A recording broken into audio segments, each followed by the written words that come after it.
संविधान जागृती, देशाची प्रगती, अंतर्गत होणाऱ्या विशेष व्याख्यान 928 पुष्प आपण आज गुंफत आहोत. विषय धम्मपद गाथा विश्लेषण भाग यमक वर्ग गाथा 13 ते 16. धम्मपद गाथा विश्लेषण करणं एवढा सोपा भाग नाही, एवढं सोपं नाही. त्यासाठी वाचन चिंतन मनन लागतं. आणि अरविंद जगताप की जे आज आपल्याला धम्मपदाचं विश्लेषण करणार आहे, सेवानिवृत्त लेखा परीक्षक, रक्षा नियंत्रक कार्यालय, कोळीवाल मैदान, पुणे. सर तिथं कार्यरत होते. काळाचा धर्माचा धब्बाचा अतिशय शुद्ध अभ्यास आहे. अवधार वाचन त्यांचं खूप चांगलं आहे. आणि ते वाचल्यानंतर वाचन चिंतन बद्दल करत असतात, त्यामुळे ते विश्लेषण करू शकतात. तुम्हाला सांगायचं गेलं 2 दिवस मी एकच दिवस उपक्रमात नव्हतो, पण मला असं वाटलं की मी एक आठवडाभर कार्यक्रमाला नाही की काही, असं मला वाटत होतं. म्हणून मी 8 वाजता अरविंद जगतापला फोन केला. मला माहितीये मुकेशजींना फोन करून गाडी चालवताना डिस्टर्ब करायचा नाही. आणि त्यांनी फोन केल्यानंतर माझा फोन ठेवला आणि त्यांना लिंक आली. त्यांनी मला परत फोन केला आणि मी लगेच लिंक ओपन करून ही सर्व माहिती काढून घेतली. अरविंद जगताप पाली भाषेतून धम्मपदाचं गायन करण्याकरता दादू सोनवणे असतात. सुंदर असं गाथांचं ते गायन करतात. मी तुमच्यामध्ये आणि अरविंद जगताप सरांमध्ये दर आता माझ्या गोतवड्यात मी 2 दिवस आठवड्याने आल्यासारखं वाटतंय, पण आज आलोय. तर मी सर्वांचं स्वागत करतो. उपस्थित सर्व मान्यवरांचे परिवार आहेत, त्या परिवाराचाही मी विशेष आभार मानतो. आता असा आपल्या लिंकला 17 परिवार उपस्थित आहे, त्या सर्वांचं स्वागत करतो, आभार मानतो आणि पुढील सूत्र अरविंद जगताप सरांकडे देतो.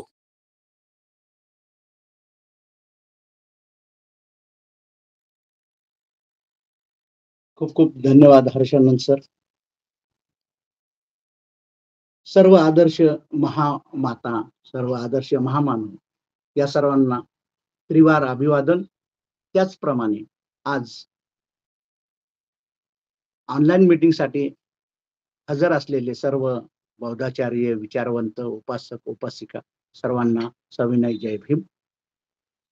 जय भारत, जय संविधान.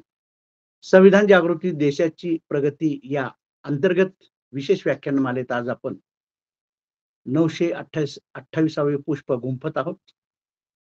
आणि आपला आजचा विषय त्याच्यामध्ये खूप महत्वाचा असा आहे, धम्मपद गाथा विश्लेषण भाग 5 यमक वर्ग गाथा 13 ते 16 याचं आपण आज विश्लेषण घेणार आहोत.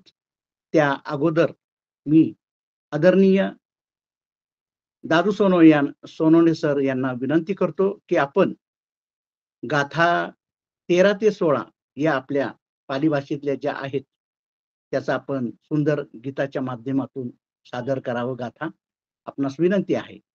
आदरणीय दादू सोनवणे सर. आदर्शांना वंदन. उपस्थित सर्वांना नमो बुद्धाय, जय भीम, जय भारत, जय संविधान. धम्मपद गाथा विश्लेषण भाग 5 यमक वर्ग वग्गो अर्थात यमक वर्ग गाथा क्रमांक 13 ते 16 या 4 गाथांचे मी गायन रूपी पठण करीत आहे. यथागारं दुच्छनं ओठी समती विजती एवं अभावितं चित्तं रागो समतीविजति यथा गारं सूचनं कोट्ठीन समतीविजति एवं सुभावितं चित्तं रागो समतीविजति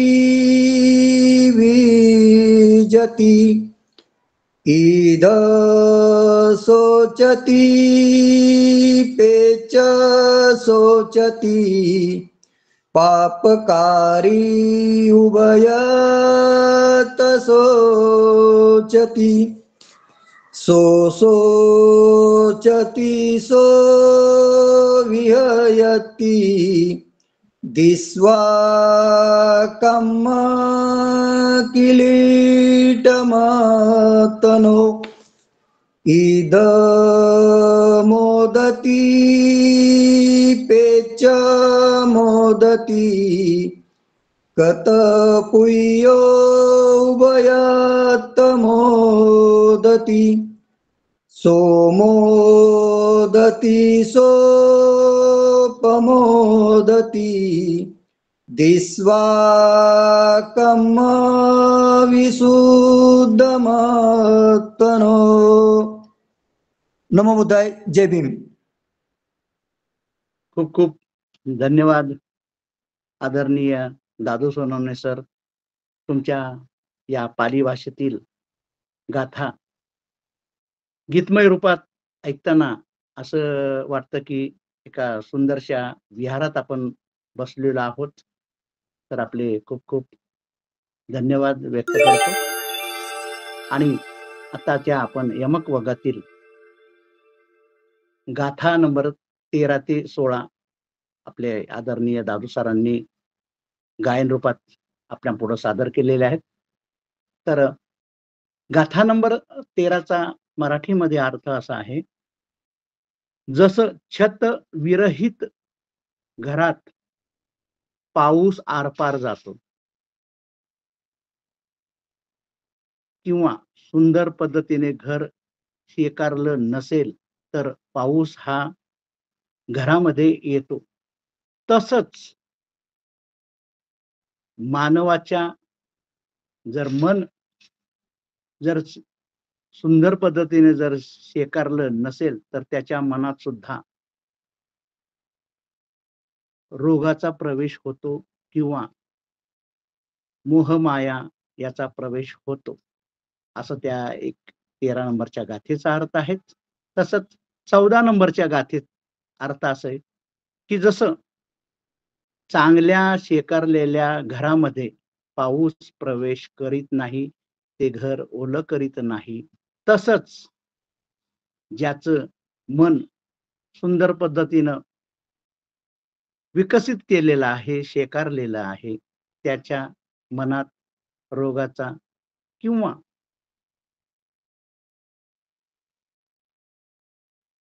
त्याच्या वाईट मनाचा प्रवेश, वाईट प्रवृत्तींचा प्रवेश होत नाही.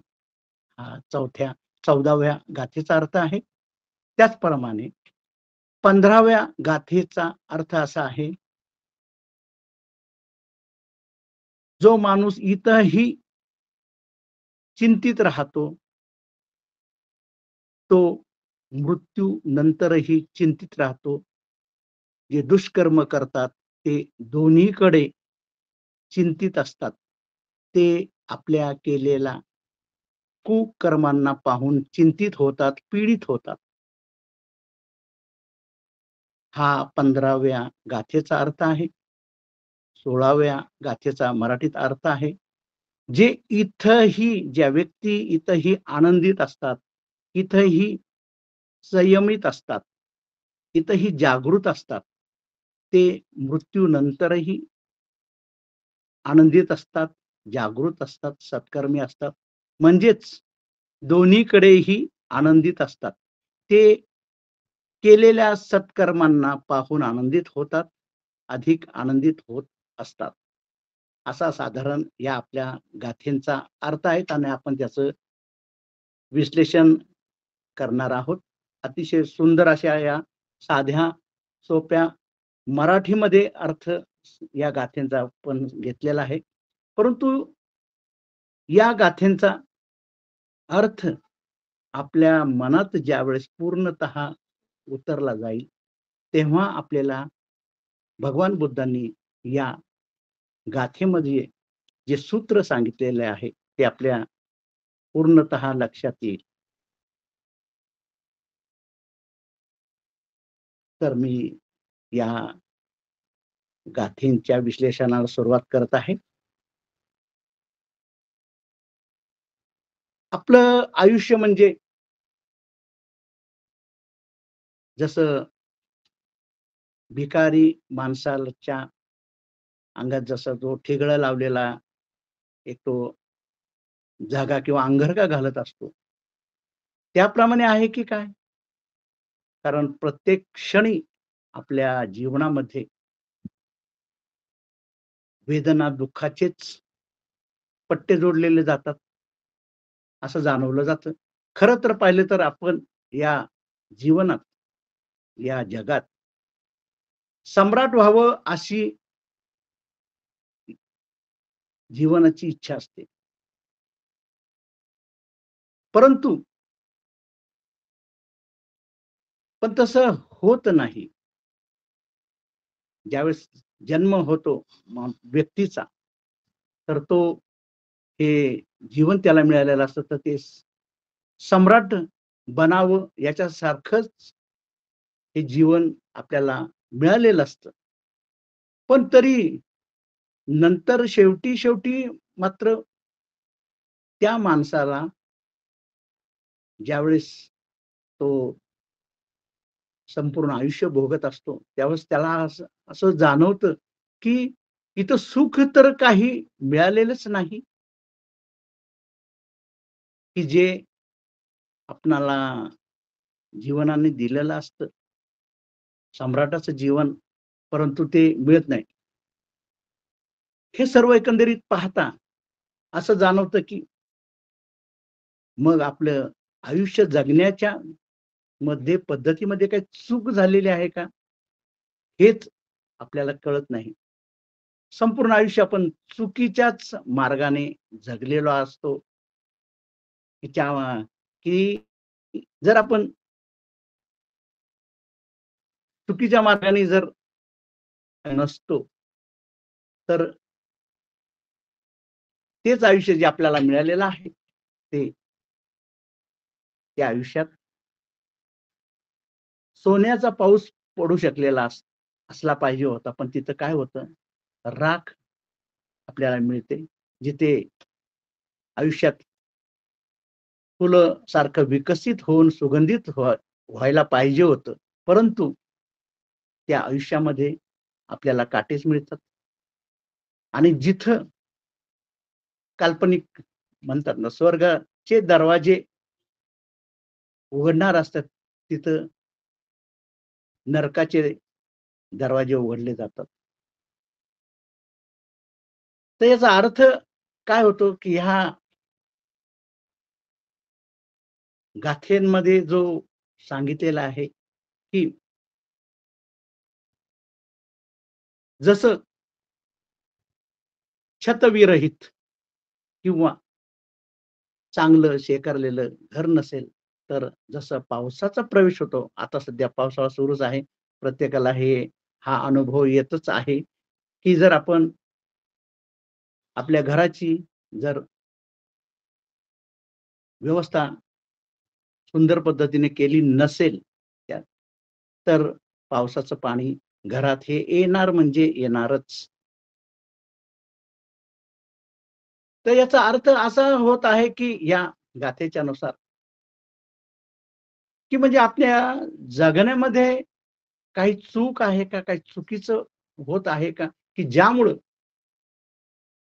आपल्याला आनंद मिळतच नाही, दुःखच मिळत राहतं. कारण काय असलं पाहिजे?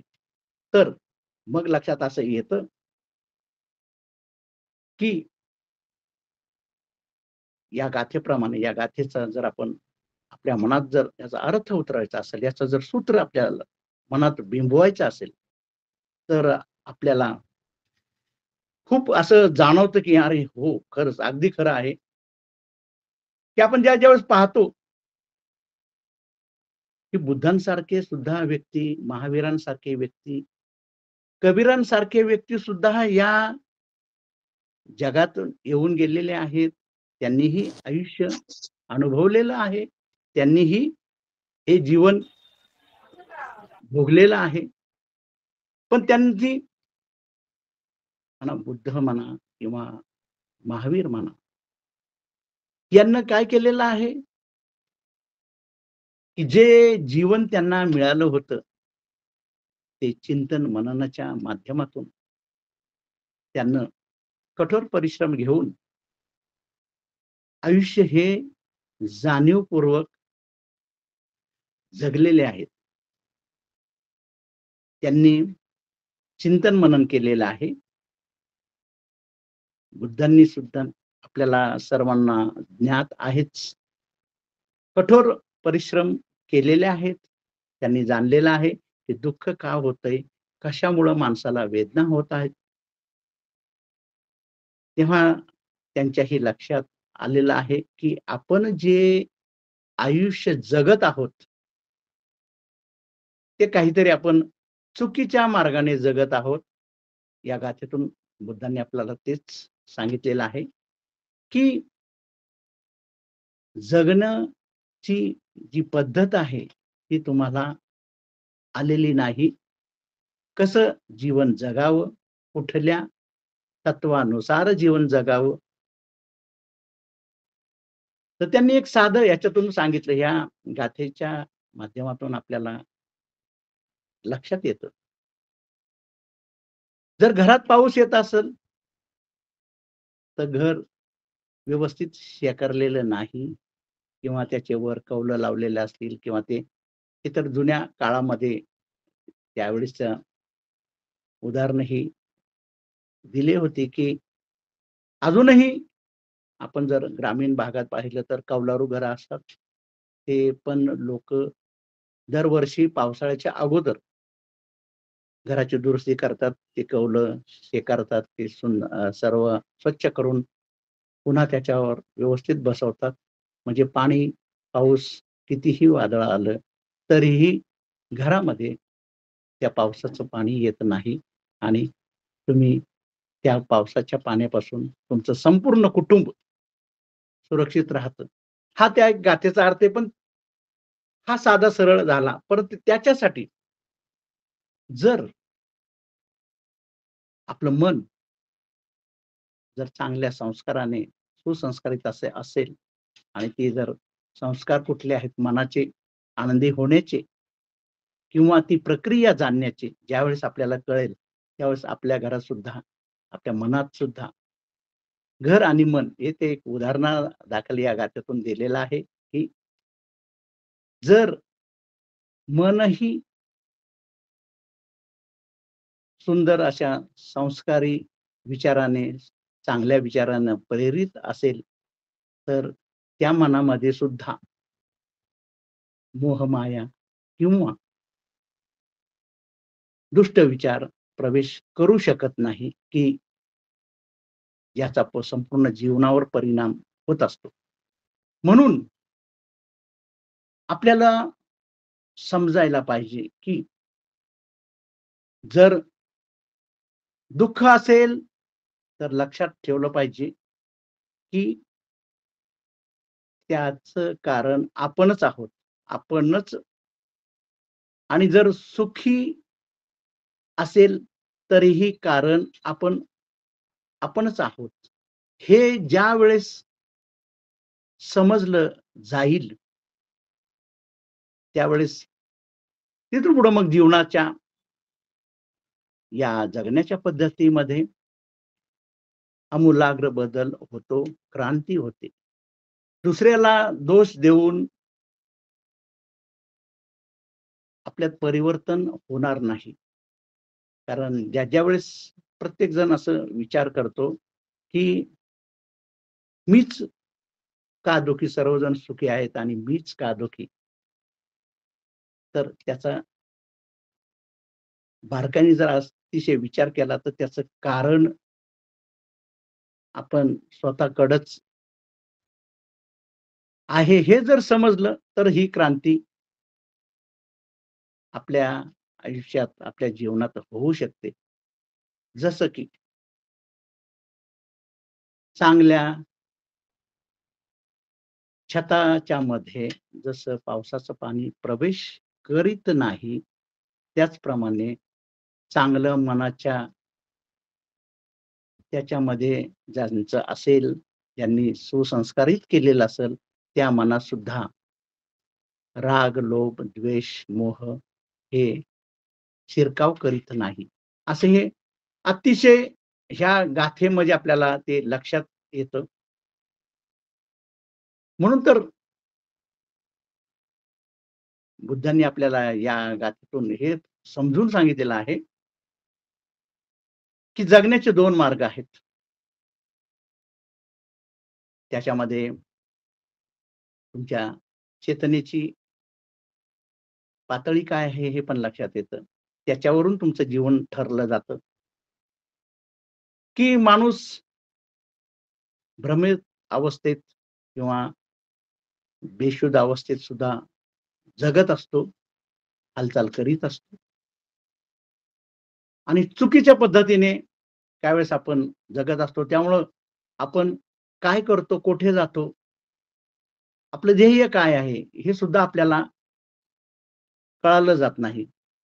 जसं सर्व लोक जगतात म्हणजे गर्दी जसं पहा आपण ज्या-ज्यावेळेस बाजारात जातो किंवा काही गर्दीच्या ठिकाणी जातो किंवा तुम्ही लोकलमधून आताच्या नवीनच्या उदाहरण दिलं तर लोकलमधून आपण समजा उतरलो, गर्दीत पुणे स्टेशनला असेल किंवा मुंबईला असेल, तर जे गर्दीत आपण असतो तर आपल्याला दुसऱ्या दिशेला जायचं असेल, पण त्या गर्दीच्या लोंढ्यामध्ये आपण ज्यावेळेस प्रवास करीत असतो, त्यावेळेस आपल्याला कळतच नाही की आपण कुठे येतो. गर्दी जिकडे घेऊन जाईल तसं आपण आपल्या मनाची स्थिती होत असते आणि आपण त्या दिशेला जात असतो. कारण आपल्याला माहीत नाही की आपल्याला कुठे जायचंय.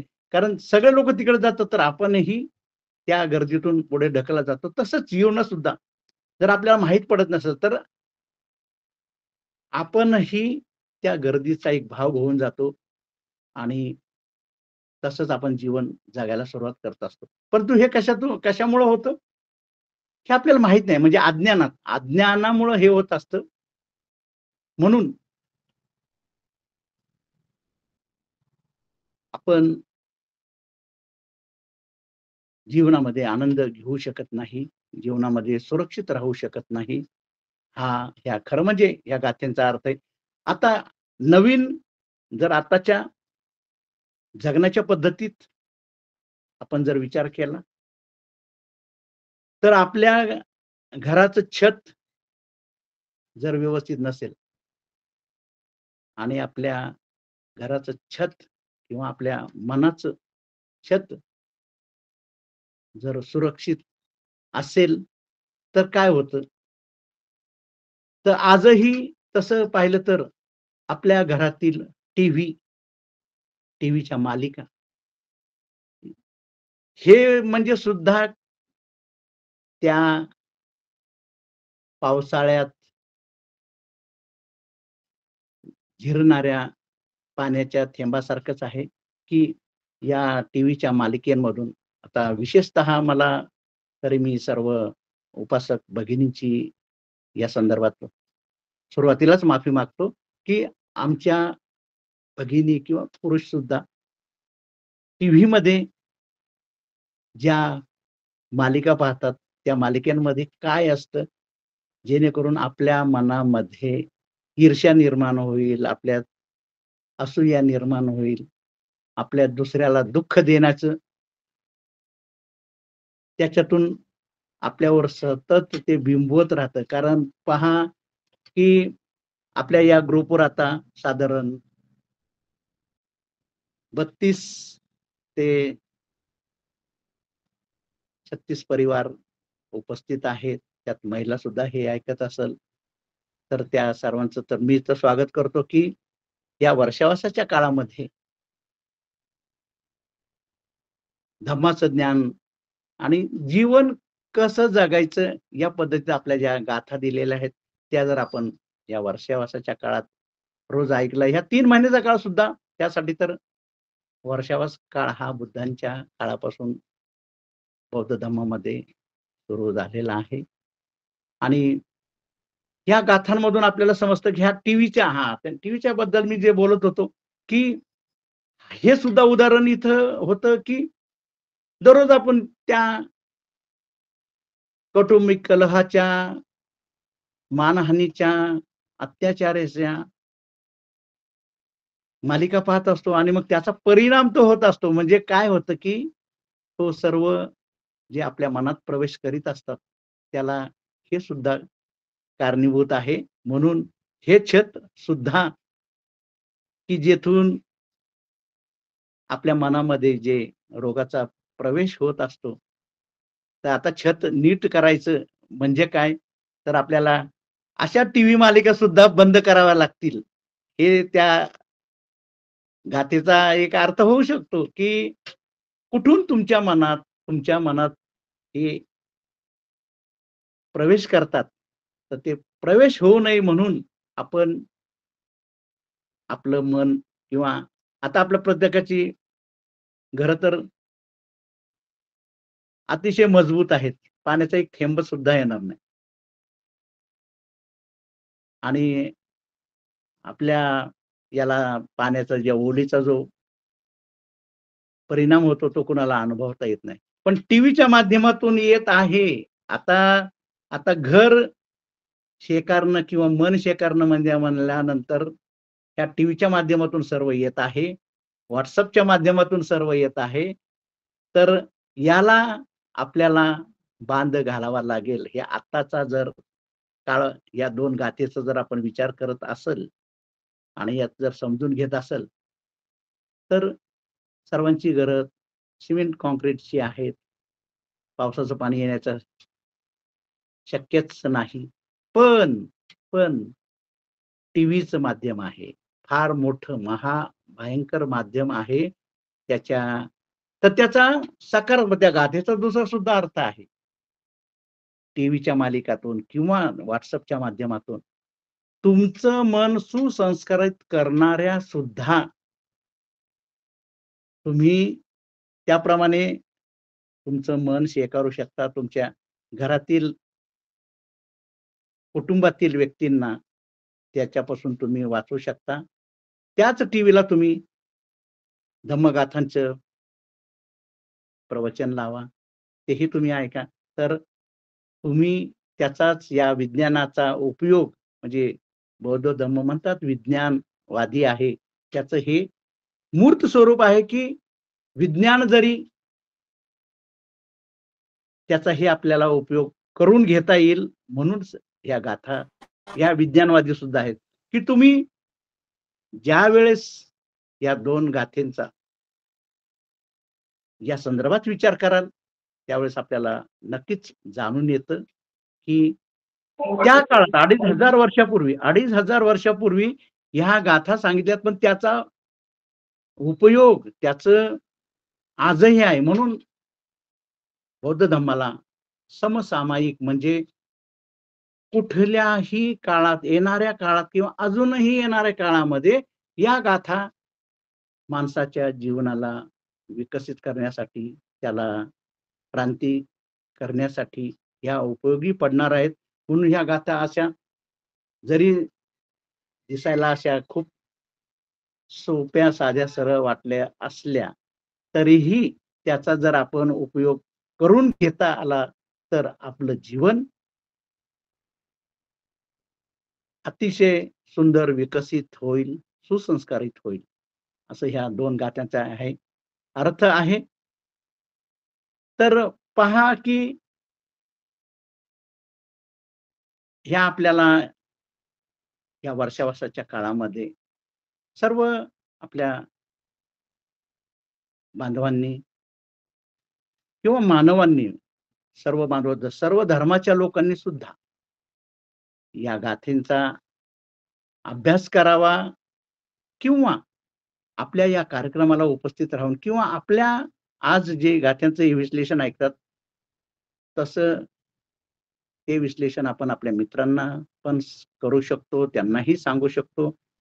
आपण ठरवायचं या वर्षाच्या काळामध्ये ज्यांना आपल्याला हे बौद्ध धर्मातील गाथांचा अर्थ समजलेला आहे, तर ते आपल्या शेजारच्या मित्रांना, आपल्या सान्निध्यात येणाऱ्या सर्वांना जर हे सांगितलं, तर त्यांच्याही जीवनात क्रांती होईल. त्यांनाही कळून येईल की या सर्व परिस्थितीमध्ये टीव्ही हा एक महाभयंकर माध्यम आपल्या महिलांसाठी आणि पुरुषांसाठी सुद्धा आहे. तर हे जर याला जर आपण पायबंद घातला, तर आपल्याही घरामध्ये, मनाच्या घरामध्ये जे काही वाईट विचार येतात, जे काही असूयाचे, जे काही द्वेषाचे आपल्या मनात प्रवेश करतात आणि त्यानंतर आपलं जीवन थोडंसं दुःखमय होतं. तर ह्या 2 पद्धती, ह्या 2 गाथेंचा विचार केला, तर आपल्याला बरंच काही या गाथेतून समजण्यासारखं आहे आणि याचा नक्कीच प्रचार करावा. पुढील त्याचा ह्या 2 गाथेचं आपल्याला विश्लेषण या संदर्भात पुरेसं आहे. याच्यात अजूनही आपण त्याच्यामध्ये जोडू शकतो. प्रत्येक जण विचारवंत आहे, चिंतनशील आहे आणि आपल्याला धम्माने ह्या गाथा दिलेल्या आहेत. हे अगाध ज्ञान दिलेलं आहे, की साधं सरळ तुम्ही जर अशा पद्धतीनं या विचारानं तुम्ही जीवन जर व्यतीत केलं, तर तुम्ही सुखी व्हाल. जर जीवन त्या पद्धतीने व्यतीत नाही केलं, तर तुमच्या मनामध्ये राग, लोभ, द्वेष, मोह हे तुमच्या मनात, तुमच्या घरात घुसणार आहेत आणि त्याचा तुम्हाला दुष्परिणाम जाणवणार आहेत.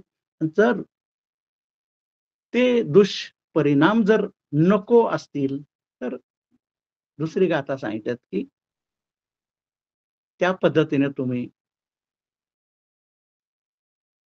जाणून घ्या आणि आपलं घर, आपलं मन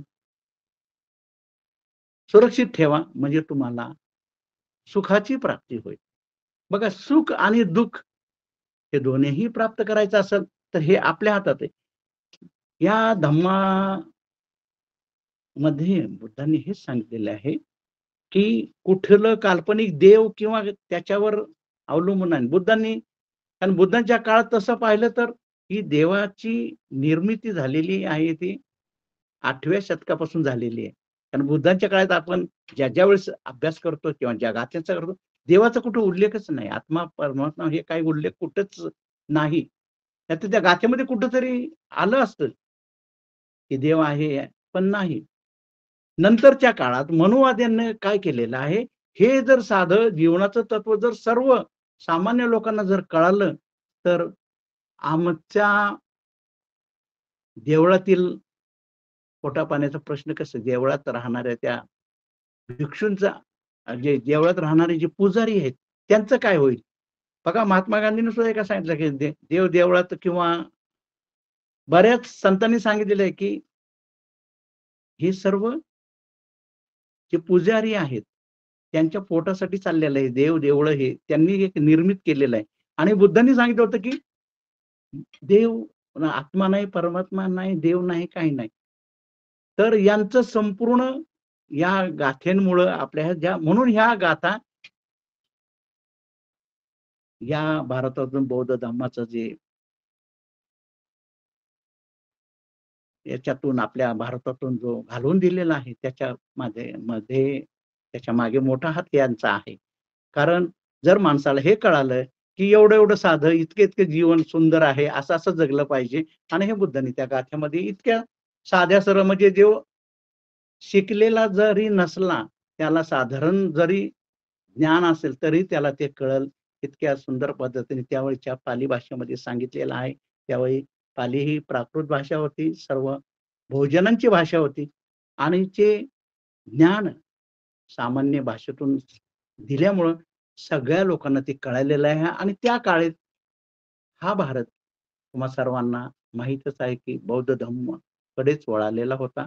पूर्ण भारत, मग भारताबाहेरील सुद्धा जम्बूद्वीप आपण जो म्हणतो, शेजारचे सर्व, मग त्याच्यात पाकिस्तान आलं, अफगाणिस्तान आलं, हा संपूर्ण भाग, श्रीलंका आला, हा संपूर्ण संपूर्ण भागावर या बौद्ध धर्माच्या ह्या गाथेंचा प्रभाव झालेला आहे, या जीवनाचा प्रभाव झालेला आहे.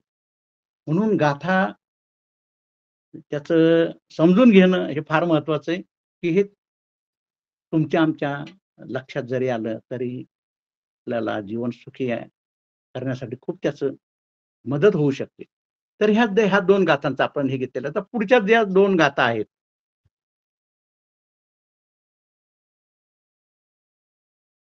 काही व्यक्ती या जगातही चिंतित असतात आणि मृत्यूनंतरही चिंतित असतात.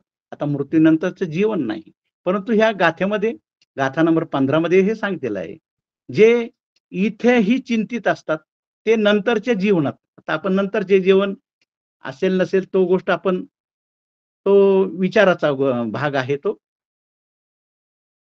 तर जे इथं चिंतित असतात, इथं दुःखी असतात, ते पुढील जगातही, पुढील जन्मातही चिंतितच असतात.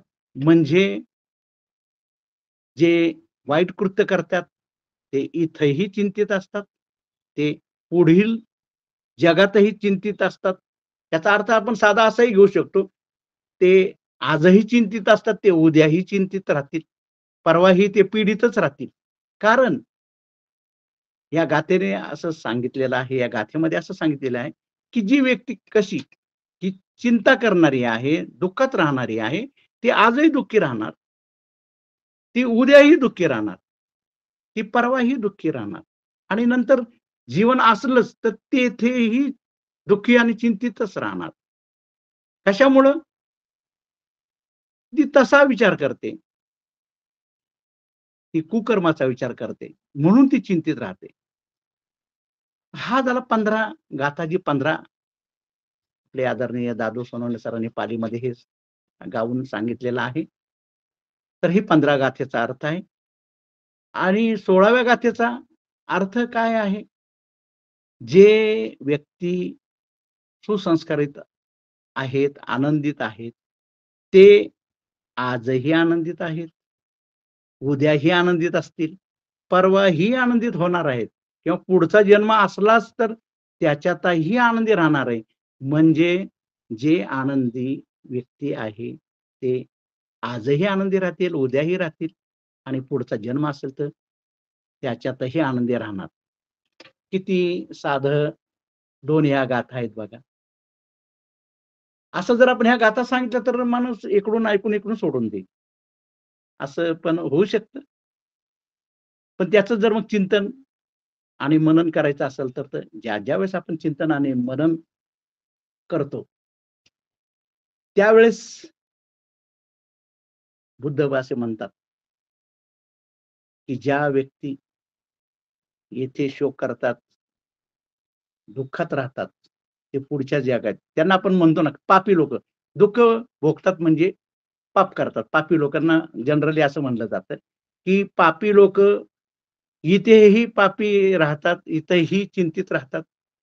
त्यांचे जे त्यांनी कृत्य केलेले असतात, पापाचे कृत्य केले असतात.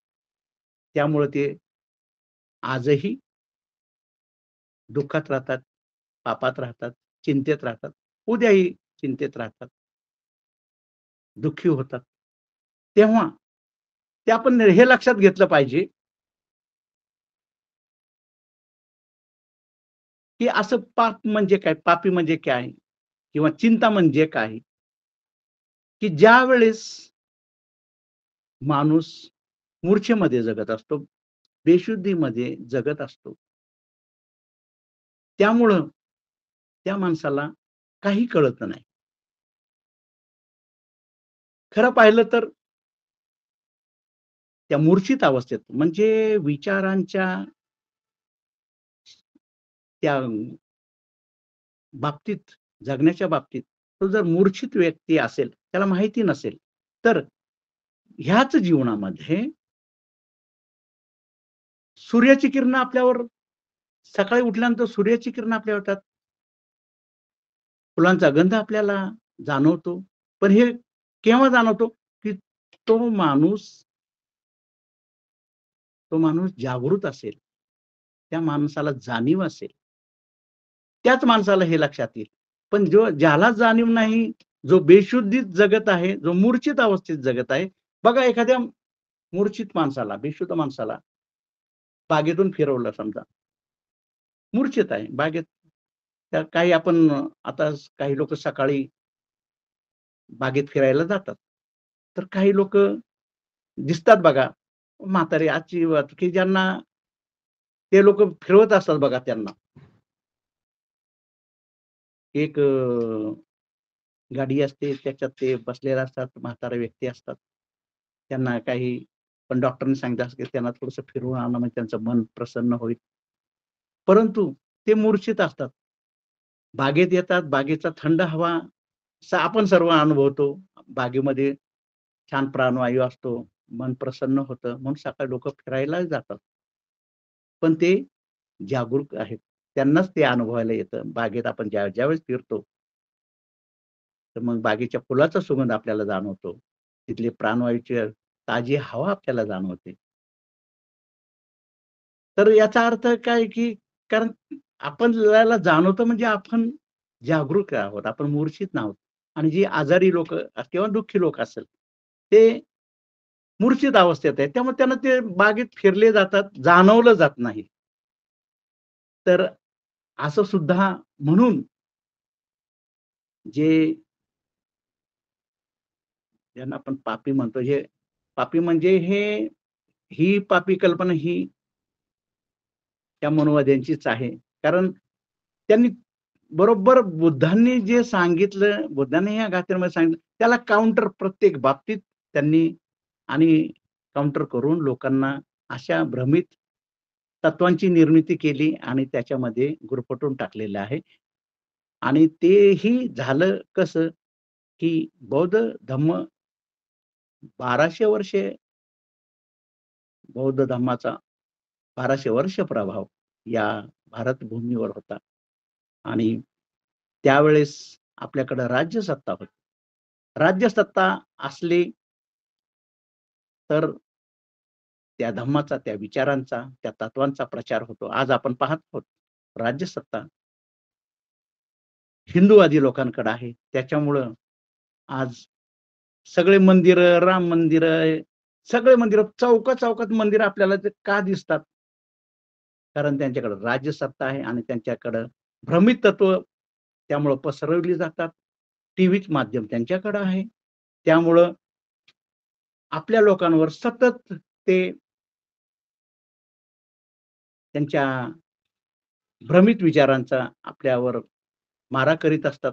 म्हणून आज आपल्याला असं दिसतं इथं, आपल्याला भारतात पण असं आता दिसून येतं, की जागरूक लोकं जे आहेत, ती बौद्ध धम्माचीच लोकं जागृत दिसतात.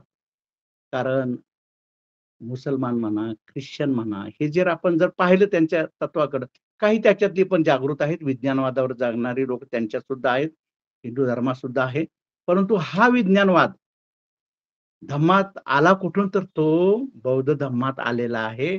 मानवतावाद आणि विज्ञानवाद मानसिक आणि वैज्ञानिक दृष्टी म्हणजे निसर्गाच्या तत्वाप्रमाणे या धम्माची तत्व असल्यामुळं बौद्ध धम्मा इतका मोठा जगभर पसरलेला आहे.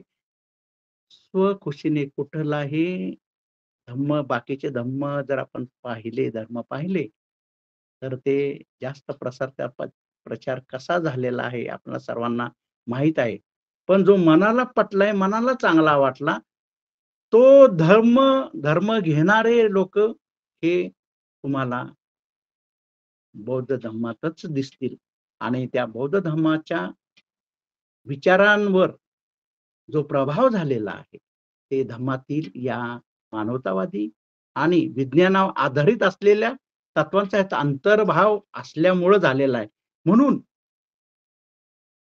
जे शास्त्रज्ञ होते, त्यांनी सांगून गेलं. जे बुद्धिवादी आहेत, जे विज्ञानाला मानतात, ते लोक म्हणतात, त्यांची जरी संख्या कमी असली तरी ते म्हणतातच, की जगाला जर तारणारा कुठला मार्ग असेल, कुठला धम्म असेल, तर तो बौद्धच आहे. कारण बौद्ध धर्मामध्येच मानवाला नंबर 1 चं स्थान दिलेलं आहे, की जे दुसऱ्या धर्मांमध्ये काल्पनिक गोष्टींना देव-देवता काल्पनिक यांना स्थान दिलेलं आहे. तिथं आज मग इतकं जर आपण ह्या तत्वानुसार पाहिलं, तर बौद्ध धर्मातली लोकं ही जी आचरण करतात ह्या तत्वाचं, या गाथेनुसार, तर ते आपल्याला सुखी दिसतातच. त्याच्याबद्दल काही दुमतच नाही. आज आपण आपल्या या धम्माच्या लोकांकडं आज आपण काय त्याला म्हणतात, टार्गेट करत आहे हे मनवादी लोक आपल्याला. कारण आज आपण बौद्ध धम्माचा प्रचार, प्रसार करीत आहोत, जगत आहोत, आचरण करीत आहोत. तर आणि ह्या गाथा ते कसं करत आहेत आपण? तर ह्या आपल्याला आपल्या सर्व आज वर्षावासाचं संपूर्ण विहारांमध्ये बुद्ध आणि धम्माचं वाचन आहे. काही ठिकाणी गाथांचं विश्लेषण आहे. पंथे आहेत, बौद्धाचार्य आहेत, हे आपल्याला करत आहेत. त्यामुळे आज बघा, जरीही बुद्ध विहारांमध्ये संख्या कमी असली, तरी काही जे गुणवत्ता आहे, ती गुणवत्ता संख्या कमी असू द्या. पण ती गुणवत्ता जी आहे, ते या बौद्ध विहाराच्या माध्यमातून आपल्याला जाणवते आणि म्हणून या वर्षावासाच्या काळात आपल्या या बहुजन हिताय बहुजन सुखाय हा ग्रुपचा सुद्धा आमचा उद्देश असाच आहे, की भारतीय बौद्ध महासभा याच्यातले बौद्धाचार्य यातले विचारवंत या ग्रुपवर आहेत आणि सर्वजण धम्माचं आचरण आणि प्रचार आणि प्रसार करीत आहेत. त्याला कारण आहे, की हे आपण ज्या गाथा घेत आहोत, गाथेचे विश्लेषण घेत आहोत, त्याचाच हा परिणाम आहे. आणि आज ना उद्या भारतामध्ये पुन्हा बौद्ध धम्माचाच प्रभाव होणार आहे. कारण आज आपण सर्वजण जागरूक झालेला आहोत. आपल्याला कळलेलं आहे. त्या गाथेच्या माध्यमातून आपल्याला कळलेलं आहे, की किती साध्या आणि सरळ जीवनात जगण्याच्या पद्धती आहेत. काही त्याला अवडंबर करायचं नाही, काही त्याला कर्मकांड करायचे नाहीत.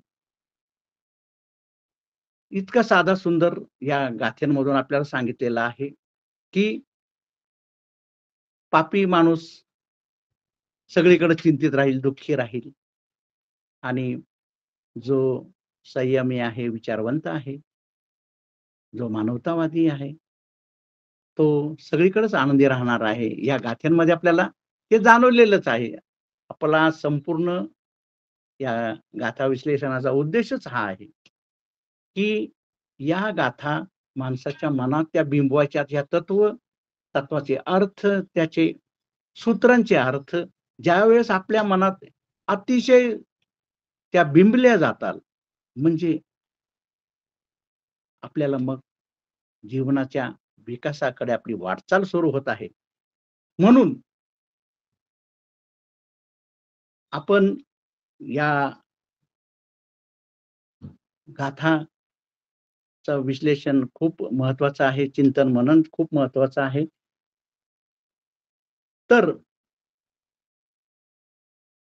जे आनंदी आहेत, ते जे संयमी आहेत, आनंदी आहेत, सत्कर्मी आहेत, म्हणजे ह्या धम्माचं जे गाथानुसार अनुसरण करीत आहेत, ते आताही सुखात आहेत, आनंदात आहे. ते उद्याही सुखात राहतील, आनंदात राहतील आणि ते नंतर जर जीवन असेल, तर तेथेही आनंदीच राहणार आहेत. तर आणि ह्या गाथेतून हे लक्षात येतं, की तो आनंद किंवा ती जाणीव किंवा तो बोध केव्हा असतो? तो बोध किंवा ती जाणीव आज, आत्ता, या क्षणातच आहे. मला जर आनंदी व्हायचं असेल, तर मी आत्ताच आनंदी झालो पाहिजे. आत्ताच. हेच आजच आनंदी व्हायचं जर ठरवलं, तर हे माणसाच्याच हातात आहे. म्हणतो या गाथेचा जो अर्थ सांगितला मला खूप तो, की जो आनंदी आहे, आनंदी तुम्ही व्हायलाच या. तुमचं आनंदी म्हणूनच तुम्ही आलेला आहात. या जगात तुम्ही जे आलेला आहात ते कोरीपाटी म्हणूनच आलेला आहे. मग त्यात तुम्हाला आनंदी व्हायचं असेल, तर असं पद्धतीने जगा. या सूत्रात सांगितलेलंच आहे. आनंदी राहिला तर तो आजही आनंदी राहील, उद्याही आनंदी राहील. पुढं असं जन्म यदा कदाचित जर असेल, तर त्याच्यातही तो आनंदीच राहील. कारण ज्यावेळेस मनाला सवय लागते, की आनंदी व्हायचं कुठल्याही परिस्थितीत, आनंदी व्हायचं आणि ह्याच्यात आपल्याला ह्या सूत्रानुसार समजावून सांगण्यात सुद्धा आलेलं आहे. बुद्धांनी सुद्धा सांगितलं, की दुःख आहे, दुःखाचं कारण आहे. तसंच दुःख निवारण करण्याचे मार्ग आहेत. दुःख विरहित अवस्था आहेत. हे प्रत्येक वेळेस या गाथेंच्या ह्याच्यात हा पहिला मेन मुद्दा जो आहे, तो असं सायन्समध्ये जसं विज्ञान सिद्ध करून दाखवते एखादी गोष्ट, तशीच ही गोष्ट आहे. आज आनंदी राहिला, तर आनंद म्हणजे काय, की आज आनंदाचं बीज जर तुम्ही टाकलं, तर उद्या त्या बीजातून वृक्षच होणार आहे. आनंदाचा तो फुलणार आहे, फळं देणार आहे. म्हणजे बीज कसं असावं, ते आनंदाचं असावं, ते सत्कर्माचं असावं आणि जाणीवपूर्वक ते टाकलेलं असावं. तर त्याच्यातून आनंदाचीच निर्मिती होईल. तो आनंदाचाच वटवृक्ष होईल. मग जीवन बहरेल, त्याला फळं-फुलं येतील. असं इतकं साधं आणि सरळ ह्या गाथेंचा जो अर्थ आहे, तेव्हा जो आज आनंदात आहे, आनंदाच्या सूत्रांच्या प्रमाणे जो सुसंस्काराप्रमाणे वागत आहे, तो आजही आनंदी राहील, उद्याही आनंदी राहील, सगळीकडे आनंदित राहील. कारण तुम्ही जे काही कराल, त्याचंच उद्या वृक्षात रूपांतर होणार आहे. तुम्ही आज चांगलं बीज पेरलं, तर उद्या तुम्हाला त्याच्यातलेच लाखोच्या स्वरूपात तुम्हाला ते धान्याच्या स्वरूपात परत मिळणार आहे. एका बीजापासून हा निसर्ग नियम आहे. तसं आनंद पेरा, आनंद उगवेल. दुःख पेरा, दुःख उगवेल. इतकं साधं ह्या गाथेंचा अर्थ आहे आणि म्हणून त्या गाथा 15 आणि 16 जो इथं चिंतित राहील, पापी विचाराने जगेल, तो आजही चिंतित राहील. पापी विचारात जगत राहील, त्याच्यात दुःख भोगेल. तो आजही राहील, उद्या राहील आणि नंतर जीवन असेल तेव्हाही तसाच राहील. त्याच्या उलट जो आज आनंदात राहील, संस्कारित तत्वानुसार जो जगेल, तो आताही आनंदित राहील, उद्याही आनंदित राहील. मृत्यू समयही सुद्धा आनंदी राहील. मृत्यूनंतरही जीवन जर असेल, तर तेथेही आनंद राहील. इतकं साधं आणि सरळ या गाथ्यातून सांगितलेलं आहे. आणि हे सर्व माणसाच्या हातात आहे, माणसाच्या हातात आहे. कोणाच्या देव, ईश्वर, दैव याच्या हातात नाही. तुम्हाला आनंदी व्हायचं असेल, तर तुम्हीच जबाबदार. दुःखी व्हायचं असेल, तर तुम्हीच जबाबदार. असा ह्या साध्या सूत्रांचा अर्थ आहे. अशी सूत्र या धम्मपदामध्ये खूप आहेत. फक्त आपल्याला याच्यावर चिंतन मनन करून हे आपल्याला समाजात पोहोचवायचे आहेत. सर्व लोकांना जागृत करायचं आहे आणि आपल्याला बाबासाहेबांनी सुद्धा हाच एक आपल्यावर जबाबदारी दिलेली आहे, आदेश दिलेले आहे, की प्रत्येकानं धम्म प्रचार, प्रसार करावा. त्या अगोदर ते समजून घेऊन, अंमलबजावणी करून, आचरण करून कारण तुम्ही जर दाखवलं दुसऱ्याला, की तुम्ही स्वतः आचरण केलं, हे तुमचंच उदाहरण सर्वांपुढं द्यायचं आहे, की या धम्मामुळे, या तत्वामुळे आम्ही आनंदी आहोत. आताही, उद्याही, नंतर जन्म असेल तर त्यावेळेस सुद्धा. कारण ही आम्हाला जगण्याची कला या सूत्रातून मिळालेली आहे. तर या 4 गाथींचा अर्थ मी आपणास पुढं सांगितलेला आहे. तर इथंच मी या गाथांचा विश्लेषण थांबवत आहे. सर्वांना जय भीम, नमो बुद्धाय, जय भारत, जय संविधान. साधू साधू साधू साधू. साधू खूप खूप धन्यवाद गुरुजी. त्या ठिकाणी आजचं धम्मपद गाथाचं 13 ते 16 या यमक वर्ग गाथाचं विश्लेषण म्हणजेच मराठीमध्ये अनुवाद या ठिकाणी गुरुजींनी केलेला आहे. हर्षानंद सर लेप झालेले आहेत आताच. ठीक आहे, तोपर्यंत आपण पुढे सुरू ठेवूयात. खूप छान असं मराठीमध्ये अनुवाद या 4 गाथांचं गुरुजींनी केलेलं आहे आणि त्यांना जी साथ मिळते खऱ्या अर्थानं गेले कित्येक दिवसापासून आपण आदरणीय दादू सोनवणे गुरुजी की जे खेडवरून उपस्थित आहेत, दोघांचंही मनापासून अभिनंदन. या ठिकाणी आजचा विषय खऱ्या अर्थानं होईल की नाही अशा परिस्थितीमध्ये असताना, कारण बऱ्याच ठिकाणी गेल्या 2 दिवसापासून पावसाचं वातावरण आहे आणि 2-3 दिवस लागोपाठ सुट्ट्या आहेत. बरेच जण गावी गेलेले आहेत. शिवाय आज पौर्णिमा आहे आणि पौर्णिमाच्या निमित्तानं बऱ्याच ठिकाणी ऑफलाईन कार्यक्रम देखील आहेत. आज असं वाटत होतं की उपस्थिती खूप कमी दिसेल, परंतु तसं न होता इतकं प्रॉब्लेम असताना देखील आपल्याला वन टाइम 30 पेक्षा जास्त उपस्थित असे श्रोते होते. सर्वांचं मनापासून अभिनंदन व्यक्त करतो. आज श्रावण पौर्णिमा आणि श्रावण पौर्णिमेच्या निमित्तानं सर्वांना मंगल कामना व्यक्त करतो. आणि यानंतर उद्याची जी सूचना आहे ती उद्याची सूचना या ठिकाणी व्यक्त करतो. उद्या मंगळवार आणि गेल्या मंगळवारप्रमाणे आज देखील आपण उद्या देखील महत्वाचा विषय या ठिकाणी विशद करणार आहोत. गेल्या मंगळवारी आपण गीतांच्या माध्यमातून डॉक्टर बाबासाहेब आंबेडकरांचा जीवन संघर्ष व स्फूर्तिमय कथा हा आपण आजचा विषय घेतला होता आणि त्याचा उद्या दुसरा भाग या ठिकाणी होईल. उद्याचे प्रमुख वक्ते आदरणीय मदन कांबळे गुरुजी या ठिकाणी आपल्याला उद्याचे प्रमुख वक्ते आहेत. उद्या देखील अशीच जास्तीत जास्त उपस्थिती दर्शवावी असं सर्वांना विनंती करतो. आणि या ठिकाणी आपण पुढील जे महत्वाचं कार्य आहे आपल्या उपक्रमाचं ते म्हणजे आभाराचं.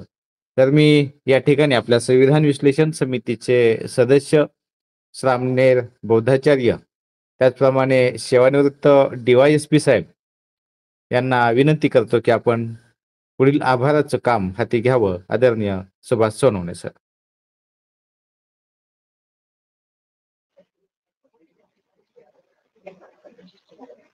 धन्यवाद सर. आवाज येतोय का?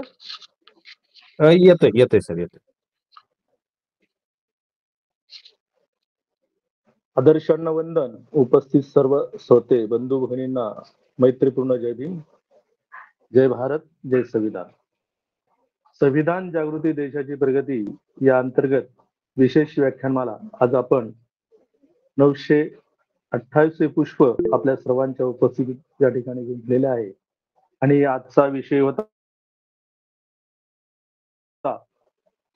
धम्मपद गाथा विश्लेषण भाग 5 यमक वर्ग गाथा क्रमांक 13 ते 16 आणि आजचे व्याख्याते होते आदरणीय अरविंद लिंबा जगताप, सेवानिवृत्त लेखा परीक्षक, रक्षा लेखा नियंत्रक, कार्यालय, गोळीबार मैदान, पुणे. सरांनी अतिशय सुंदररित्या आणि सोप्या भाषेमध्ये विविध उदाहरणं देऊन आपल्याला आजच्या या 4 गाथा या ठिकाणी समजावून सांगितलेल्या आहेत आणि अतिशय सुंदर असा अभ्यासपूर्ण साहेबांचं हे विश्लेषण असतं. सरांनी ऐनवेळेस हा विषय देऊन आजचा हा कार्यक्रम यशस्वी करण्यासाठी मोलाचं योगदान दिलेलं आहे. सरांचं मी या ठिकाणी मनपूर्वक असं आभार व्यक्त करतो. त्याचप्रमाणे आजच्या कार्यक्रमामध्ये ज्यांनी गाथा गायन केलेले आहेत अगोदर ते आदरणीय दादू सोनवणे सर यांनी अतिशय सुंदररित्या आपल्या सुंदर आवाजामध्ये आणि सुमधुर चालीमध्ये आजच्या गाथांचं या ठिकाणी गायन केलेलं आहे. सरांचंही मी या ठिकाणी अतिशय मनपूर्वक असं आभार मानतो, त्यांना मंगल कामना व्यक्त करतो. तसेच आजच्या कार्यक्रमाच्या मध्ये ज्या श्रोत्यांनी त्या ठिकाणी आपली प्रतिक्रिया व्यक्त केलेली आहे, त्यामध्ये आदरणीय मदन कांबळे सर, आदरणीय इंगळे गुरुजी, आदरणीय ज्ञानोबा गुरुजी सर, या सर्वांनी अतिशय महत्वपूर्ण असं या ठिकाणी आपली या जे आजचं व्याख्यान झालेलं आहे त्या व्याख्यानावरती आपली प्रतिक्रिया व्यक्त केलेली आहे, अभिप्राय दिलेला आहे. त्यांचंही मी या ठिकाणी मनपूर्वक असं आभार व्यक्त करतो. त्याचप्रमाणे जर कोणाचं नाव राहून गेलं असेल प्रतिक्रिया देण्यामध्ये माझ्याकडून, तर त्यांचंही मी या ठिकाणी मनपूर्वक असा आभार व्यक्त करतो.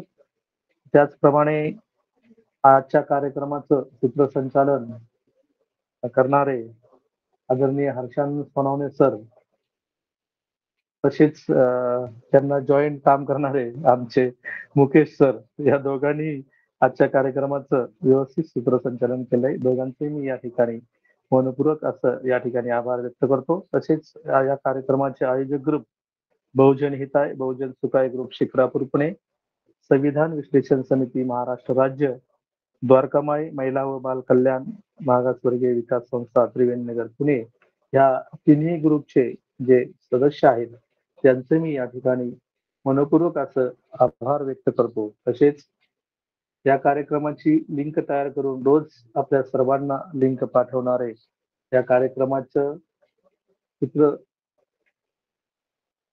तांत्रिक नियोजन सांभाळणारे आमचे आदरणीय मुकेश माणिक गायकवाड सर, जे की बौद्धाचार्य आहेत, सामाजिक कार्यकर्ते आहेत, चित्रापूर तालुका शिरूर जिल्हा पुणे. त्यांच्या ह्या अथक परिश्रमामुळे हे कार्यक्रम आपल्याला या ठिकाणी रोजच्या रोज नियमित ऐकवयास मिळतात.